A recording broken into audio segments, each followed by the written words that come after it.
Okay.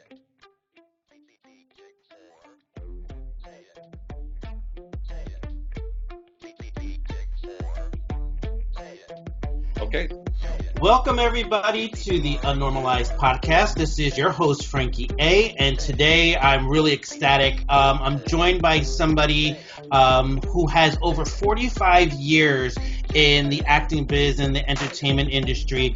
Today I'm joined with Jeffery Weissman, who is actually an actor, director. He does education. He's an overall funny man. And welcome, Jeffery. I appreciate you taking your time out of your day today to sit down with me and talk about the life unnormalized. Hello, Frankie.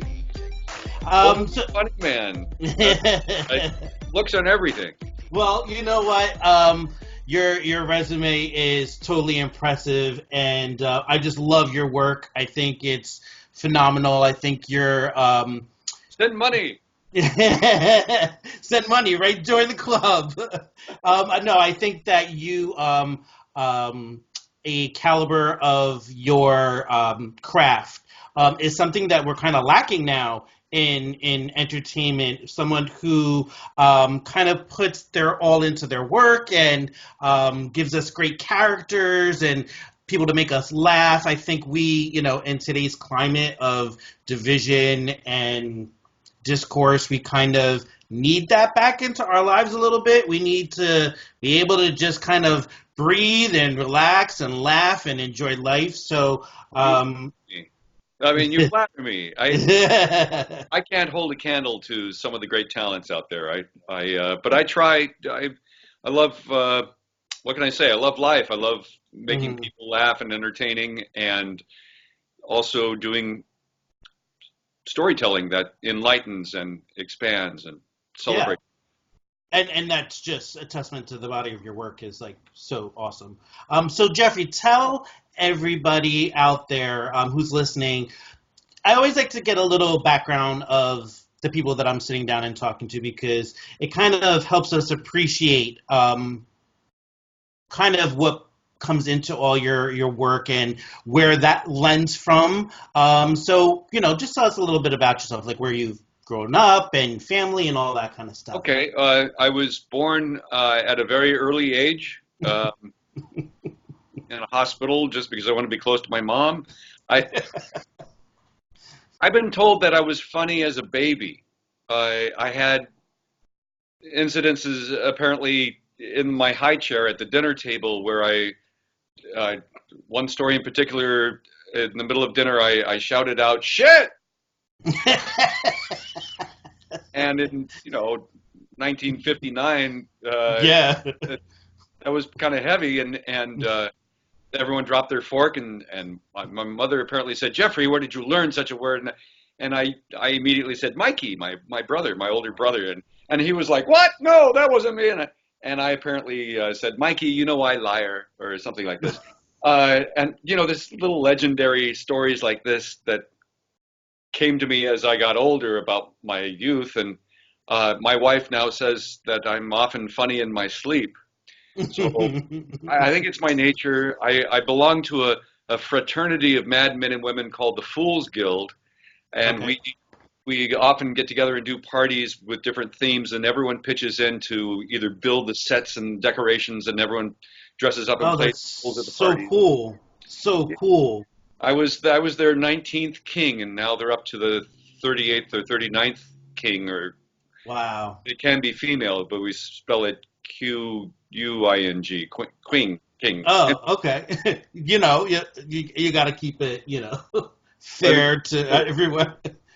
And those the Fools Guild kind of came out of something I did early in my life. In about '73, I discovered the original Renaissance Fair, the Renaissance Pleasure Fair in Los Angeles, and I felt like I had found home. Here I was able to celebrate history and education while having a blast, and partying and being underage and being able to party was kind of fun.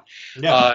So that environmental theater thing where I could improvise and do scripted work and play really felt like I could finally breathe. I liked doing theater in school and such, but the fun that was being had was just measureless, boundless. And out of those fairs, a lot of jugglers and jesters, so on and so forth, the creative types started this guild, the Fools Guild. So there's that history. All right, cool. So that was that like your when you first did the Renaissance Fair, was that like your definitive moment where you said to yourself, Jeffrey, like, wow, this is something that that's just not a passion or a hobby, that it's something that I actually want to do like as a career or profession and make a life out of it? It built on to a discovery earlier. I think I was, maybe 5 or 6 years old. Mm-hmm. I had the opportunity with my babysitter to meet a celebrity at my father's club. My dad used to run private bridge and gin and backgammon clubs, and we stopped by his club, and he introduced my babysitter and me with her to Omar Sharif, who was there. Wow. And she was giddy, and I was quite fond of my babysitter. I don't know if you ever had crushes on older women.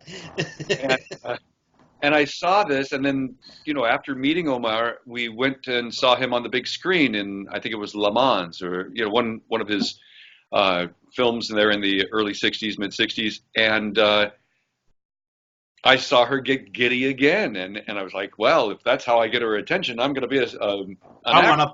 I want in. Well, I have to say, when you did say your babysitter, my mind went in like a totally different direction maybe that it shouldn't have. Well, I started doing shows on stage at the local Parks and Rec, and then community theater and school, junior high. I really didn't have encouragement from my parents.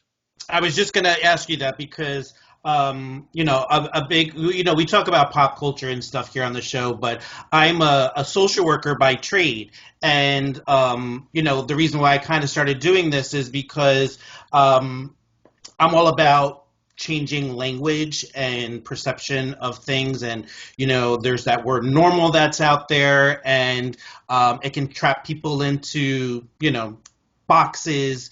And when I often work with people, I try to like strip that word out of their vocabulary, and I came up with the concept of normalize, because, people get so fixated on doing the conventional that they kind of lose sight on some of the things that give them really joy and passion. And I feel like when you kind of work in that sphere of doing what you love and doing what, you may have a God-given talent for. And we kind of put that aside because we feel like we shouldn't explore those things. So I kind of try to advocate for people and to educate people that, the unconventional path, which may be easier, is not always the road to what's going to bring you the best fulfillment, value, purpose in life. So I often, when I'm talking to guests, it's a commonality, Jeffrey, when I bring up this part of the show and they're talking about their family. And that's one thing that everybody kind of has in common, is that when they go to pursue that itch, that, whatever fire kind of sparks up and says, this is what I want to do. Family is always a part that comes up. So I'm always interested to hear how, because it's not every day your kid comes home and says, hey, I want to be an actor. They heard it a lot from me. I couldn't really get it out of my system. Mm-hmm. And they, though, were coming from a couple different protective places. Actors, Don Adams. My dad was, from Get Smart, and my dad was partners with Lauren Green and Benny Barnes. A lot of famous stars played cards or whatever at their clubs, and they saw them gambling and drinking and smoking and swearing all day, and they didn't want me to see that life. And they had heard how hard it was to make a living at this, but I just couldn't get it out of my system. And like you said, I was always, even though we were liberal Democrats, I think they were very conservative in their views. We were raised with pretty strict bedtimes and kind of a blinders on to, even though we were liberal, there wasn't always a lot of liberal progressive thinking. So my sister and I were kind of radical based on our older siblings' actions during the sexual revolution, growing up through all that mishigas that was going on in the home there and in society. And watching the civil rights movement and watching all these things that I just was like, what's going on here? Why are people treating each other that way? Led me in my schooling to be attracted to the outcasts. I'd often hang with gays and lesbians who were, they were barely, in their adolescence, the 13 to 15-year-olds, and they knew they were gay, but, the sexual activity hadn't really kicked in that much. And yet they were still afraid, because often in the public schools that I was in, there was a lot of homophobia and a lot of racism. There was always putting down of Latinos and blacks. And I remember it because I moved around a lot. There was integration, like from 4th to 6th grade. During integration, I did not have filters based in prejudices, and I had, my best friends were a Japanese kid, a Latin kid, and an African American kid. And then later on, seeing really kind of blatant clickiness and blatant, the surfers that I went to high school with were going to go fag bopping on Saturday night, or the Crips and the Bloods were having a brawl in the parking lot down at the beach.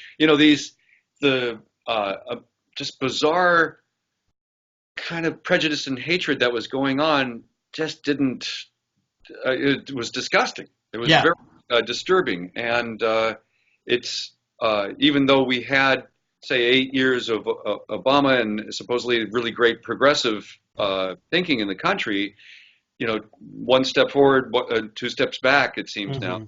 And it's going to take a lot of people with compassion to help those who are stuck in their ways to break down, the mold, and rebuild with, enlightenment and knowledge and compassion.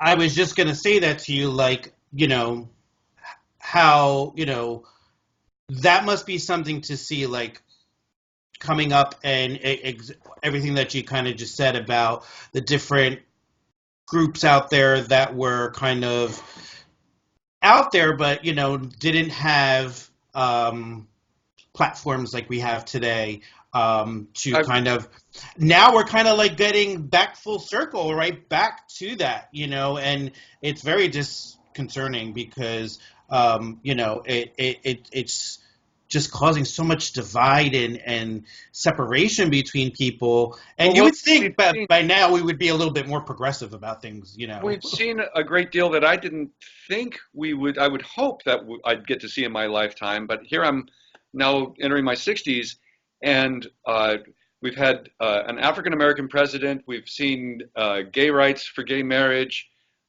We've seen pot legalized in a lot of places.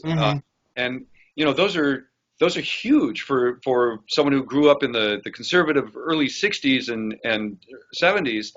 A lot of that is really, it's lovely to see. It's not nearly enough. And like you said, to be involved in a business where we are the trailblazers, the entertainment world, Hollywood is looked upon by the world as the moral keepers. And it was something my mother used to say when we'd go to the movies and there would be violence on screen. She goes, that's not entertainment. And when I got cast in a Clint Eastwood movie and read the script with all the Clint's mystical ghost-like character coming back and getting revenge for the poor Tin Panners, which I was a part of, for the mayhem and death and terrible things that went on at the end, he takes everyone out in the final scenes. I was like, well, my mother wouldn't like me doing this, and maybe I should not. And I almost walked away from the project, but I was like, this is the biggest part I've been offered up to this point in my career in 1984, and So, and my mom was fine with me taking the role after all. But Mm-hmm. Well, no, I think you hit a good point that I often feel like. I think the industry is often looked at like, it's entertainment, but there's something about what the entertainment world does. It tells a story. It's almost like a time capsule for people, for us to look back and see, where progression happens. You guys are the ones that kind of, like you said, you're trailblazers. You're talking about the things that people in their homes may be talking about that maybe they're not talking about in the greater world. And it brings a conversation and a platform, especially in my field. I work in behavior and mental health. So it's been a big push from the entertainment industry, with so many celebrities and accomplished people in their craft coming out and talking about it. And I think when you have the conversation and the dialogue, it helps to break down stigma. It helps to raise awareness. It brings it to the kitchen table rather than like something people whisper behind like closed doors or behind curtains. So I love that you said that, because that's often how I feel about the industry is, like, where would we be if we didn't have entertainment to wrap around the more important messaging behind it? So it's a double benefit in that a lot of it is escapism from the tensions and horrors that we see in the real world, and then it also, like you say, is enlightening for the lessons learned from the stories that being told. Yeah. And there's something about doing it in the way that you kind of do it, taking on these roles where you're really immersing yourself in the character. I mean, talking about like prosthetics and all that kind of stuff. You're not just... Yeah, I'm in rehearsals right now for a stage show. Awesome. Where I'm playing a kidnapped EPA bureaucrat. Okay. Because the kind of local guerrilla terrorist wants to bring movement into the clean water world. This show was written in '85. Wow. And it's still very relevant. Absolutely. And it's funny because there's really no winner in the denouement of the show. The bureaucrat is caught up in a system that is underfunded, and there's too many managers and supervisors, and hard to get. The feds are spread too thin. And at the time this was written, there was everything from the remnants of Love Canal to the fallout from Chernobyl. All these different things going on at the time, and the terrorists, shows basic humanity who's been pushed beyond because there's not a satisfactory response to protecting innocence from these horrible man-made disasters. So it's really an enlightening piece and nice to be a part of. And very relevant today with everything that's going on with the global crisis that's going on, and it's amazing that it was written in like '85, you said, and 80, and it's still current and relative, and still so much. When I was 12 in '71, I won an optimist oratorical speech contest with Very a nice. piece that I wrote on our challenge, the environment with pollution, at the forefront of my mind, because the local little duck pond that I was wading in, I was wading in it and stepped on a half a Coke bottle and cut my foot open and saw all the dead fish and all these different things added up. That what was important that I wanted to talk about. I said, well, everyone is, of course, just tired of smog alerts that we were on in Los Angeles on a regular basis, and the pollution that was rampant in the canals and the ponds in our neighborhood. And just think of it on this global stage. I was on a cruise. I played various characters at Universal Studios for 13 years, Stan Laurel and Charlie Chaplin and Groucho Marx, and I had written a Laurel and Hardy magic and comedy show, and through Legends of Las Vegas got a cruise out of Singapore in the South China Sea in the mid-90s. And while traveling from Singapore to Indonesia to Malaysia and Thailand, I witnessed firsthand how polluted the South China Sea is, because there's regulation there. The ships just dump their waste, and they dump all the garbage and the plastic all over the beaches in Thailand. It's no one wants to take responsibility because it's such a huge problem. Yeah. And I think it's something like, because it's such a huge problem that a lot of the times we don't know how to wrap our heads around coming up with viable solutions for the problem. I often tell people that advocates are born and bred from a very young age.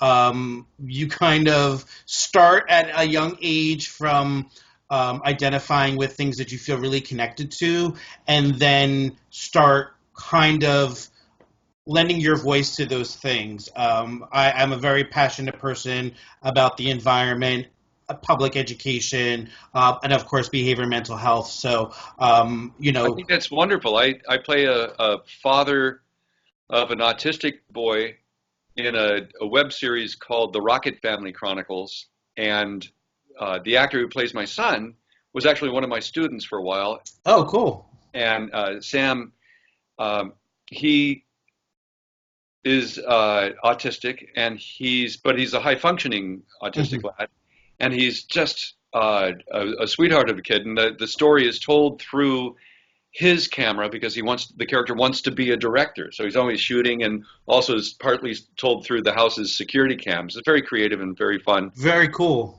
I think it's on the Autism Channel now. Oh, cool. I'll have to check it out, definitely. Yeah. So, it's with lending those voices and you allowing yourself to be part of those projects, things that you kind of like feel passionate about, I think is something that we need more of you, Jeffrey, out there, that, you have all this great, acting and entertainment experience, but you also are, from what I can just tell from talking to you, very deep, passionate person about issues that are concerning people out there. And we can get you to lend your voice to stuff like that. That's, for a person who works with people like that every day, I can tell you the Rembrandts are felt from that. I started volunteering for things that, for charities or organizations that would allow me to also perform if I could. Example, when I was still probably about 14, 13, I volunteered for the Jeffery Foundation, which helped disabled kids, and I'd dress up as the Easter Bunny and lead the kids in their wheelchairs on their Easter egg hunt, or Red Cross for their pancake breakfast, where I could do sketches, and then of course as an adult, because of my celebrity working in the Clint Eastwood films or the Back to the Future movies, helping out with the Heart Association, and I even, for the 30th anniversary of the Back to the Future franchise in 2015, produced a fundraiser cruise with the Back to the Future theme to raise money for Michael's Parkinson's Research Foundation through Team Fox. Awesome. And I put together a band of cast members. I was reading that. Yeah. We're called Mr. Fusion. And so I give back when I can. I'm not a big enough star, I think, or have enough clout to really swing the bat big time, but I do what I can. Yeah, and it's felt, Jeffrey, and it it means a lot to me when I meet people, not just in entertainment or celebrity or anything like that, but, just the average everyday person who is really committed and passionate however they can lend their voice, whether it be on a large scale, small scale, local scale, whatever people can do to pitch in. I think that it makes people invested into problems and finding out solutions. And it's a great thing to see. I love being part of that whole kind of atmosphere where, yeah. From doing the promotions for that cruise, I went to a lot of fan cons of WonderCon and Comic-Con and Wizard Worlds and so on and so forth, whether I was invited or not, so I could promote the cruise. And the cosplayers that I meet, many of the cosplayers, especially in the Pacific Northwest and elsewhere, go regularly to the hospitals and entertain as their superhero characters, whatever cosplay their specialty is. And entertain the kids who are stuck in a hospital bed, and I just love that. It's I'm gonna get teary-eyed here. And so I had one of my cosplay Uber Back to the Future fans actually make my George McFly Part 2 action figure. That is so cool. Which is George hanging upside down. He must have a laser or a 3D printer or something. I'm not sure how he did this, but it's that's fantastic. So cool. That's so cool. So okay, so you're talking about I love it. I am a super pop culture toy person. I go to Comic Cons and stuff. I collect all that kind of stuff. So that's definitely an awesome piece to have in your own collection. So the commercial, the Tyco George McFly action figure doesn't quite look like Crispin, and it doesn't quite look like me. So I don't have a problem signing that. So the thing is, and I think I only know one fan, Ryan Weber, who's up there in New Jersey. I think he has both Crispin's and my autograph on his. Oh, cool. Go, yeah. Well, local Jersey boy, you see how we do. We get what we want. That's right. And so how is that, working in, was that the first time you had to all the prosthetics and all that kind of stuff? Was this the first time that you were because that was intense. Was that the first time I had worn the prosthetics? To that degree, to that magnitude, where you're basically shifting your face to look like somebody totally different. Yeah. I do projects in school where we'd have to pick someone from history to portray, or I had played, like I mentioned, classic Hollywood comics, but never had I had to wear a mask or prosthetics to create another actor. Yeah. Or to create a character from a previous film. And because I knew Crispin from a film we did together at the American Film Institute in '83, before he got George in the first film, I thought, he was a great actor. I got his number to stay in touch. And when the first film came out, I called him to, tell him what a fantastic job I thought he did. And, he was already on his way to a great career. And when I was approached in '89, I guess it was, 88 to be his photo double, I called and left him a message and said, I'm up for being your photo double stand-in, please give me a good word, and I need to make my medical coverage for the birth of my second son. And he didn't call back until Part 3 came out, and he was ready to sue because, little did I know, they didn't have permission for them to make me up to look like him, and they didn't get permission for the reusage of footage from the first film that they cut with my work. Gotcha. Because a lot of fans out there don't realize that the action where you see George beating up Biff or getting his arm twisted and then laying Biff low and kissing Lorraine on the dance floor when they return to 55 in Part 2 is all me. They all think that's Crispin, but it's not. It's mostly my work cut with a few close-ups of Crispin. Gotcha. And it's yes, terribly misleading. I can see how the producers were cornered because Crispin wanted to hold out for better money or script approval or whatever he wanted. But I just still think it's not right that they went ahead and used his likeness and reused footage without his approval. And so naturally, Universal saw that they probably would not win in court and settled out of court before it went to court. A lot of people say, oh, he won his case. And no, it never went to court. It was settled before it went to court. But, I have to say also over the years, it's been hard to see Crispin not let go of his bitterness. He made his $750,000. Mm-hmm. And but Bob Gale, the producer, also hasn't let go of his bitterness. So it's this ongoing Hatfield and McCoy thing. Gotcha. And it's a pity because if they would let go of the animosity and come together, say for Michael's charity, absolutely, or for the fans, mm-hmm. it would be a really lovely thing. And I'm going to encourage it as long as I can.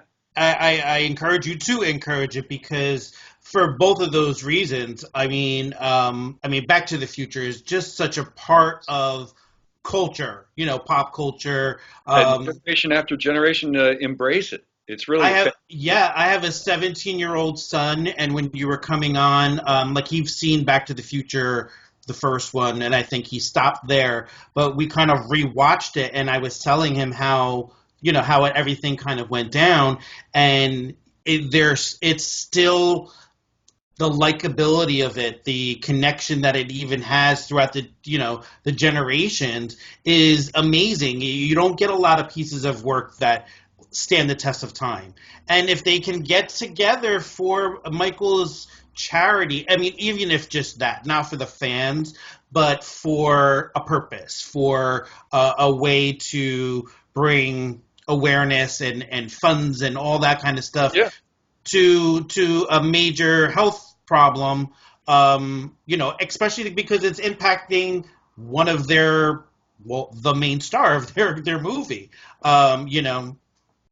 Exactly. Everyone loves Michael, and and really it's all about him at this point. Everyone wants to see him, his charity help find a cure, and keep him around because he's really a wonderful spirit. And Bob Gale's a nice man. Crispin's actually a nice man. They're both eccentric in their ways and kind of stubborn. So it's really unfortunate. Yeah, and get over it, guys. Get over it. There's so much that that everybody can kind of benefit from. And at this point, how long are you going to drudge out the past? And there's at some point you got to let things go. We're 30 years on, guys. Come on. Yeah, exactly. So, and it's gonna rear its head again with the anniversary of the release coming up and Back to the Future Day coming up and all. And people, the press, the media will contact me and try to spin it into something wicked. Yeah. That happened during the 30th anniversary of the first film, where Variety and the Hollywood Reporter tried to reach me, and I, the day of, for a comment. I'm like, I've got 5 other bookings on this anniversary day. Wait, are you a good reporter? It's very odd. They like to spin to the lowest common denominator, which I guess sells. I don't think it actually reflects well on the journalists or the papers. Yeah, absolutely. I mean, we live in that reality TV world where everybody wants to kind of see. I see you shaking your head. They kind of want to see everybody's downfall, and we have enough of that. We need to build each other up and save the damn planet before time runs out on us. Yes, I totally 100% agree. So, Jeffrey, when all these great roles that you play, how do you, immerse yourself into it? Is it especially where you may not? You're asking for an acting class. Well, I do what it takes. I'll try to, of course, do as much research as possible. If example, I fell into between TV and film roles, fell into playing Stan Laurel, and who I remembered a little bit of Laurel and Hardy watching their films on TV growing up, but I got them all wrong. And when I auditioned, ironically, the actor playing Oliver Hardy, who's named Beavis Faversham, had seen my work. He had run a theater where I'd played Mercutio in a production of Romeo and Juliet in Hollywood. And he turned to the boss and said, I know he's getting it wrong, but he's got talent. I'll train him. And within a few weeks, I was doing a passable Stan Laurel. And eventually I became one of the premier Stan Laurel impersonators around the world. I became friends with Lois Laurel and Tony Haas, Stanley's daughter and her husband, and was embraced by the Sons of the Desert, representing the boys at some very big conventions like Hal Roach's Centennial and Babe Hardy's Centennial. And a year after putting Stan Laurel together, I immersed myself in studying Charlie Chaplin because their number one Charlie I felt wasn't doing a good job, and I kind of kicked him into gear. It was a catalyst for upping everyone's game and giving respect to Charlie Chaplin's genius. And learning about Stan Laurel, he studied since he was a little child the music hall life and comedians and performers through his father's theaters. And he borrowed from the greats, from Dan Leno and Little Titch and so on and so forth. And it became, I don't want to say a rabbit hole, but it became rather exciting for me to see this tree of my acting family that stretches back hundreds of years, and learning about silent film and early talkie film comedians like Lupino Lane, who he's not totally forgotten. His niece was Ida Lupino, but his family was 5 generations of clowns and acrobats, and his physical comedy is on the same par as Chaplin and Buster Keaton's, and then of course finding out of Charlie Chase's brilliance and Harold Lloyd's brilliance, and being immersed now in the preservation world. It's just really thrilling, something I probably wouldn't have done had I just stayed strictly in Hollywood castings and TV and film. So in a way, my unusual trajectory of my career to do this theme park work heightened and deepened my experience of my acting. And I've taken it into other characters. I now play Mark Twain. I'm currently writing a one-man show of Twain's shadow life. He was plagued with tragedies all through his life that rarely anyone touches on. And I think it's a juicy, meaty topic. And I got to play Twain. It was the first time I'd ever auditioned to be Twain. I was cast in a documentary that PBS showed, premiered just last year, called Dreamland, Mark Twain's Journey to Jerusalem. And it opened the floodgates for me because I immersed myself once again into research. I have now, 26 books on Twain, including, his 3,000-page volume autobiography. Each volume is 700 to 900 pages easily. Oh, I could imagine. And finding what I can of his mannerisms. There are, supposedly he recorded on dictaphone early in his office, but those recordings don't exist. And there are no other cylinder records or early flat discs extant of him. But William Gillette, who made Sherlock Holmes famous on the American stage, lived next door to Twain. And there is a recording you can find on YouTube of William Gillette imitating how Mark Twain sounded. Oh, that's so cool. Yeah, it is, but and then again, he's imitating Twain as an old man. So and I was playing Twain in that film, in his 30s when he went to the Sandwich Islands and to Europe and the Holy Land.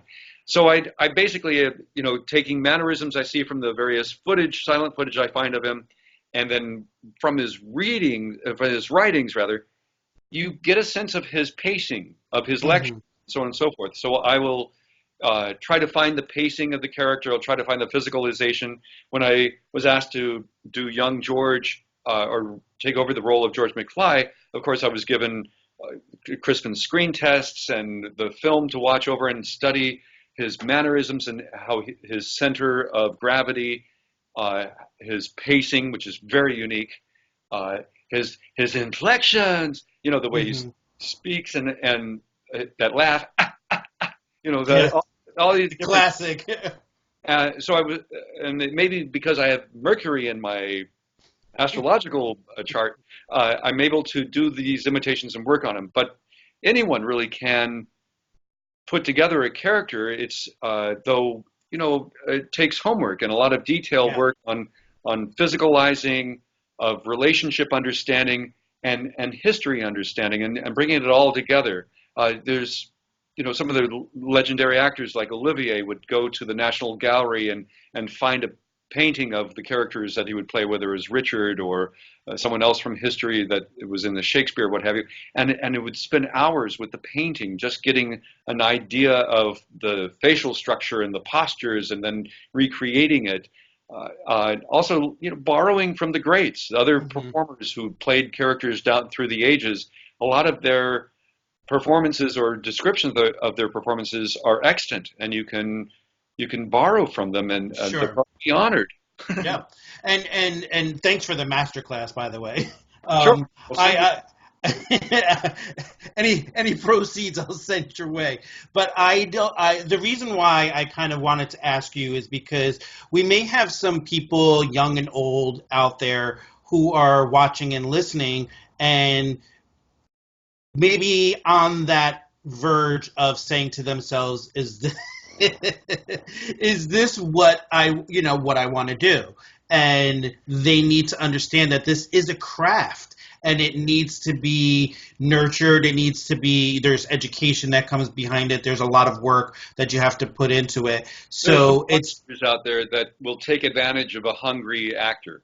There's a lot of young up and comers that they want to do it. They want the fame and they want the fortune, and they'll take the shortcuts and they'll go to these cookie cutter actor training programs, and their parents or they will spend their savings of tons of money and be put in front of a casting director way too soon, way before they're ever ready. And I was lucky enough that I guess it was in 78 or so, I auditioned. I think it was for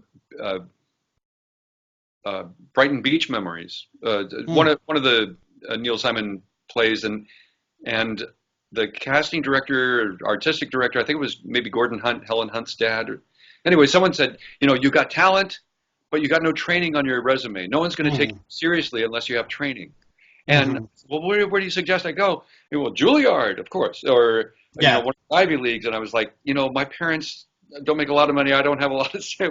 How about something on the West Coast? Is there good training? American Conservatory Theater. So I went for ACT and finally got in the early 80s and did some basic wonderful training there, and then continued my training, was going into the advanced program when I got a screen test for a major motion picture. I just lucked out from a cattle call, and Martin Brest was the original director on a film that was originally called The Genius, that later became known as War Games. And he had told an agent that I was his favorite for the role. And because I was wooed by that agent, I moved back from San Francisco to Los Angeles. And luckily, even though I didn't get War Games, I had about a 20-year career in Hollywood, starting with my first co-star role in George Miller's segment of Nightmare, the remake of Nightmare at 20,000 Feet with John Lithgow. Movie.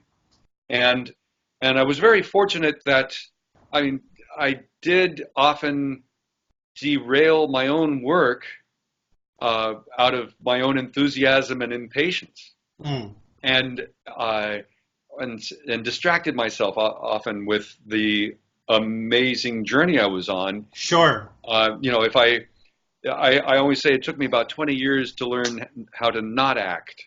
Yeah. I grew up being a ham or the center of attention, and it takes a long time to retain that, but also keep your genuine sense of truth and authenticity and naturalism in the work. And that's something that you have to finesse and yeah, work. it's like a balance that you have to. And it's never ending. The training never ends. Mm-hmm. And that's why it's like I often call it a craft, because it Absolutely. is something that is constantly evolving. It's something that you constantly have to put energy and work and learning new techniques and exposing yourself to different experiences, so it kind of will lend to the breadth of your work. I mean, it's Yes, absolutely. You should always be in some type of movement class or have a movement discipline, whether it's dance, some yoga, some stage combat. mhm. Should always be working on voice, doing some singing or diction or dialect work, speech work, and then keeping your mind fertile by practicing your memorization, your cold reading technique. There's a lot of fronts to work on consistently and consecutively, and it's tough. It's actually never ending.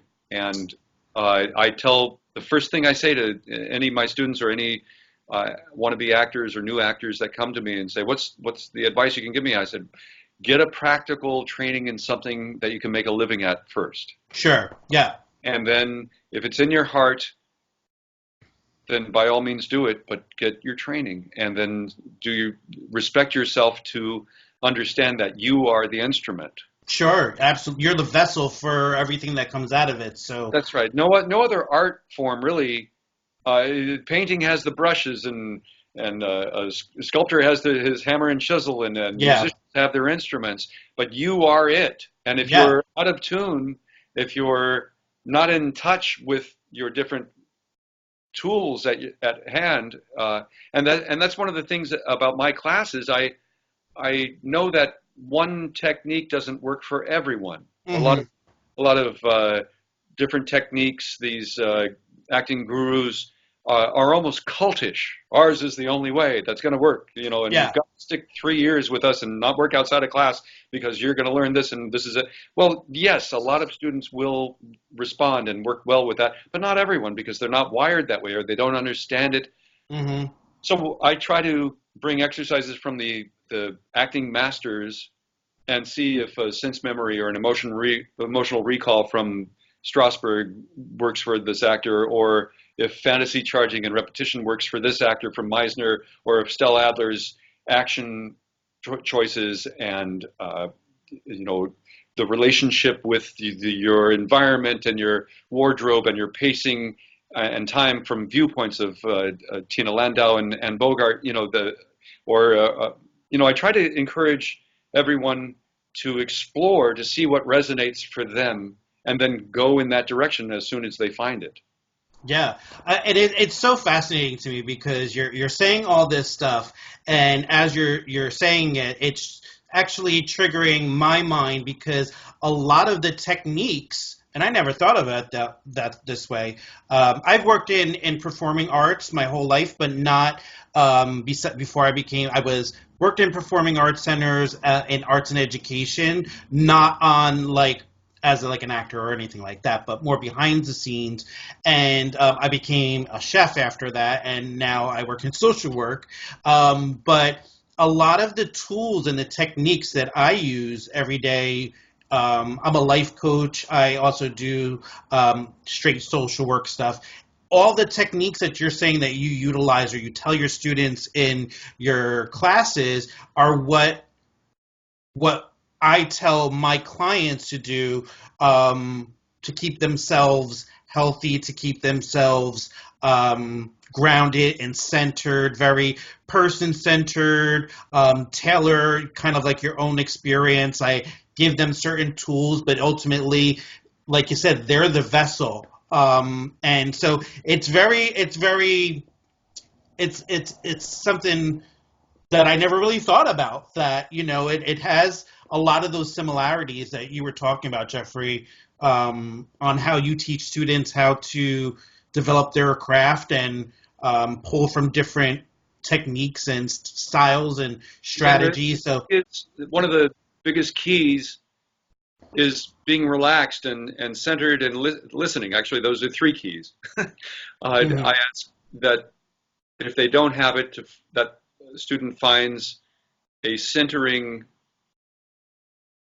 program, whether it's meditation, yoga, deepening breath, whatever it takes to stay centered. Because when you're on, example, a working set, the film set that's maybe on location, you've got 3 different bubbles that you're working in. You have the bubble that you're in with, if it's a solo shot, you know, you and the camera and the crew right there, or you and the other actor.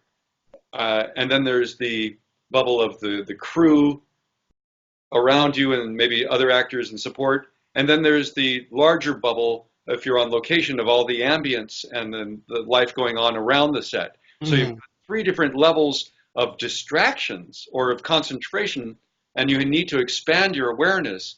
And the same type of concept even comes up in some acting techniques like Jacques Lecoq's dilation technique. He discusses the same type of thing, only when it comes to character development. And I'm going to really sidetrack here if I keep going. But okay. Those tools, though, that you use for, say, someone in dealing with trauma, or someone who's just off the deep end, whether for one reason or another, those grounding things are essential for their survival. And the same thing is true for an actor in the middle of chaos, when you're having to keep track of script, relationships, blocking, and awareness of where the camera is moving, and so on and so forth. All good deals. Yeah, it's like a lot of environmental, sensory kind of chaos that kind of, you're right, if you're not in that zone, if you're not grounded, you could kind of get swallowed up in all that stuff. So like that just, I never made that connection before. So now I have something that I can use with my clients. The aha moment. Thank you. Also in character development, that to go deeper,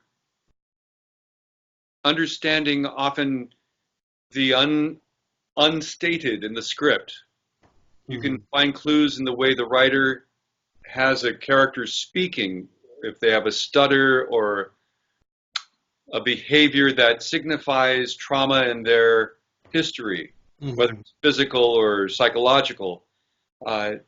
There's a lot of one-dimensional acting going on out there. I think a lot of actors fail to honor the unstated, what's not stated in relationships. Television, you have very little time for rehearsal, and it's a hurry up. We're going. You're audition in the morning. If they like you, you're going to the networks in the afternoon, and you're on set the next day or Monday. There's a blocking rehearsal, and that's about it. So for an actor to understand that they need to bring to the table behaviors and relationships with all these different things, environmental, your wardrobe, your props, all these different things, and then your relationship to your history and to the other characters, you're working on all fronts. And it's good to be prepared with that.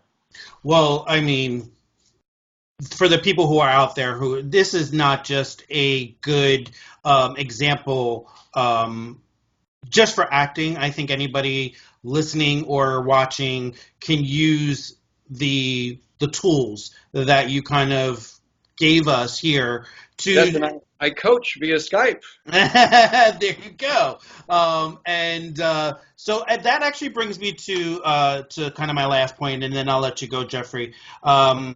Is where can people who want to take part in like your classes and things like that, how would they reach out to you? How do they?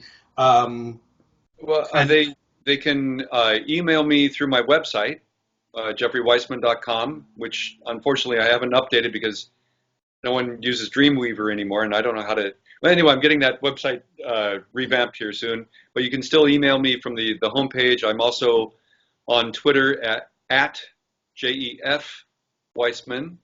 I'm on Instagram at It's Jeffrey J. Weissman, and that's Weissman, and Jeffery is Rey. I have a Facebook fan page, Jeffrey Weissman Actor. I also am pretty easy to find through IMDb and elsewhere. I currently teach at the Bay Area Professional Actors Studio. That's bayareaprofessionalactorsstudio.com or bayproact.com, the short version. And you can email through that website. I also am teaching in October at the San Francisco Acting Academy. And like I say, I do individual sessions on Skype and live. I've helped develop one-person shows and come in as a consultant for directors on getting deeper performances from actors on set. I consult on castings, and like you mentioned, I've directed. I've finally got a directing credit on IMDb up for a little short that I directed a few years ago. I love to work and I love to collaborate. And you can tell, like, you just, like, I love talking to people who are so passionate about what they do because it kind of just exudes out of their pores. And I think you're good. I can't smell anything here on the East Coast. But yeah, I want people to. I think it's great. I'm a techie person, obviously, and I am getting into myself doing therapy via kind of this platform because I think you could reach a bigger audience, so to say, and help people. So I love the fact that you're taking it to that kind of where, you know, somebody on the West Coast may not be able to attend one of your classes in person, but if they're developing a project or they're looking to build their craft and all that kind of stuff. Coming up and they want some help with it, what have you. Yeah, I'm available. One of my recent students, he was a pro football player. He was a lineman for the Seahawks and the Niners, and he wanted to get into broadcasting on air personality for both radio and on camera.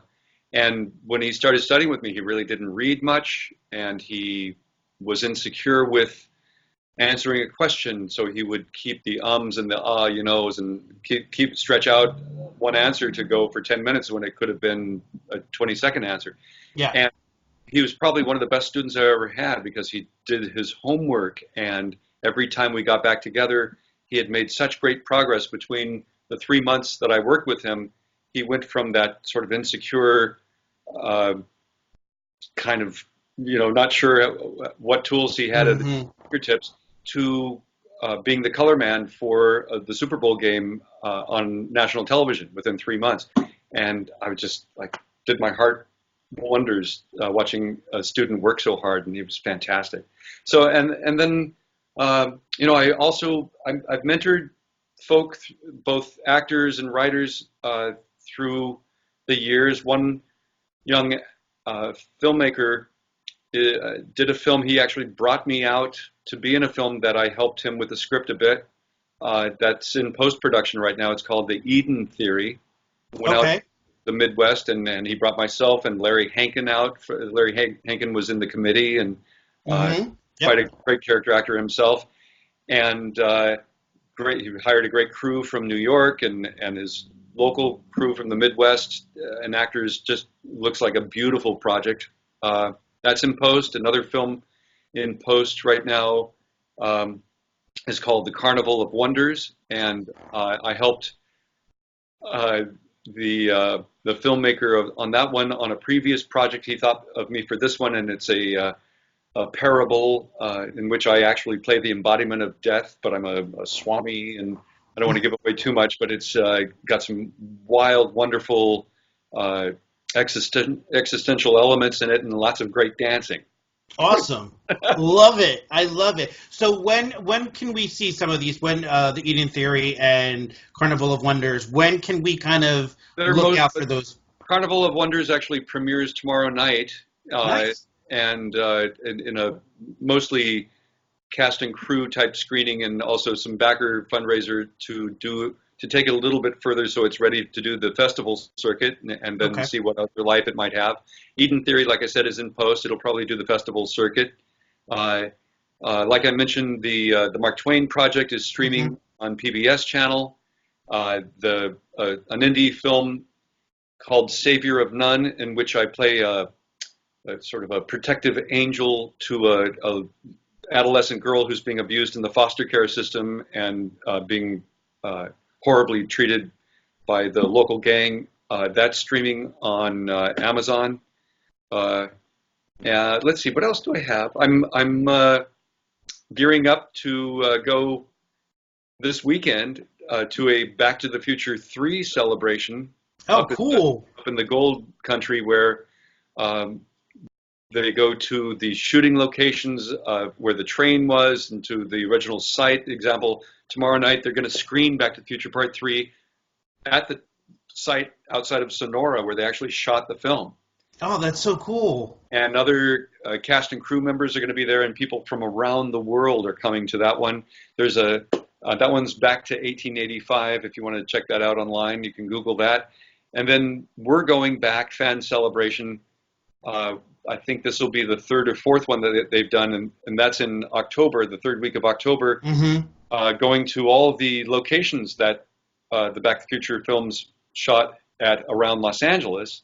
Okay. And there's going to be a block party at the McFly house. Oh, that's so cool. Arletta. There's going to be an enchantment under the sea dance that I'm hoping Mr. Stop. And, rumor is that some very, very big members of the cast and crew are coming to that. That's a 4-day celebration. That is so cool. And that's We're Going Back fan celebration, something like this. Also, if you go to Stephen Clark's wonderful website, backtothefuture.com, on the events page, a lot of these events are listed there. We can check to see what's going on with all that stuff there. Yes. And then I'm also directing in environmental, like I mentioned, the Renaissance Fair, Dickens Fair, at the Cow Palace in San Francisco every year. I think we're in the 40th year, 41st year. I play a character from Charles Dickens' Pickwick Papers. Okay. Ingle, he's a con artist, double-talking con art bounder, takes your spinster aunt off and marries her until he's paid off to go away. It's just a scoundrel, but he's a very comedic bad guy. And I'm developing a program that I'm probably going to go full board this season, doing tours of London. Oh, wow. And it's a fair that's recreated Victorian London, and there's not only characters from Dickens' books doing their scenes from the books throughout the day. You'll see Scrooge go through A Christmas Carol. If you find him early in the day, you can see the whole story. Oh, that's so cool. There's David Copperfield and Oliver Twist, and you find them, you'll see scenes from their books throughout the day in the streets and on stages. And then there's 7 stages that I have constant shows, both music halls and operas and pantomimes and children's entertainments. It's really an immersive fair. And then there's also the historic element where Queen Victoria and her retinue do a progress, and you can go to the Adventurers Club and meet celebrities like Edgar Allan Poe and Benjamin Disraeli. And so cool. It's a very cool fair. And it's Christmas time. It's actually Christmas Eve in London. Nice. So it's a triple threat and a really lovely immersive environment. So you really get that feel like you're in a Dickens classic. Yeah. We actually have folk who do Dickensian type of events in London and in England come over and see our event and are wowed by it, very impressed. And I can give you a tour in character. And we can do a sportsman's tour, we can do a theatrical tour, do a literary tour, a scientist tour where we'll go to the Crystal Palace and you'll meet some of the scientists of the day and who'll discuss their inventions. And then we'll go over to the Time Machine. H.G. Wells' Time Machine is represented there. And then we'll go over to the Légendes Fantastiques where you meet Jules Verne's characters and see perhaps the incredible steam mechanical man. Oh, wow. That is that's mind blowing for me. I love all that stuff. So come out. Yeah, I just may have to. But Jeffrey, I really appreciate your time today. It was probably the best interview that I've had thus far, because I really think that, not only did we get to know who Jeffery is and all the man behind all the work that you've done, but you're a really deep guy, and As John Lovett's character says, "Get to know me." Yeah, right. And I think that you allowed us into that today, so I really appreciate it. Everybody go out and check out everything. I'm going to post, Jeffrey, all the links in your socials in the comments to this video, so everybody can go check it out. It'll give you all the direction you need to get to Jeffrey, to check out his work. If you haven't watched anything that Jeffrey's in, that's your homework assignment for this weekend. Yeah. Instead of binge watching crap.